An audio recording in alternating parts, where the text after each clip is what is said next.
যখন কিয়ামতের ময়দানে সবাইকে হাজির করবে, আর যাদের গুনার পাল্লা ভারী আর আমলের পাল্লা কম, তাদেরকে আমার মালিক জাহান্নামের ভিতরে ফেলাইবে।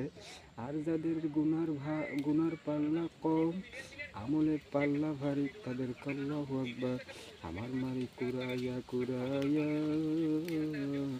জান্নাতের ভিতরে নিক্ষেপ করবে।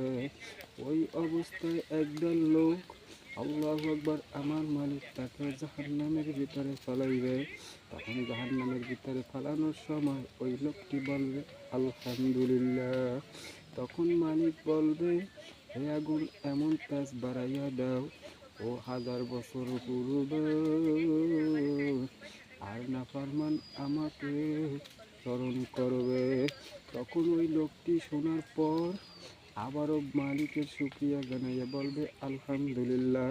তখন মালিক ডাক দেবে, আর আল্লাহু আকবার আল্লাহ। দেখেন মালিক কত দয়ার মালিক, আল্লাহু আকবার কত বড় মায়ার মালিক।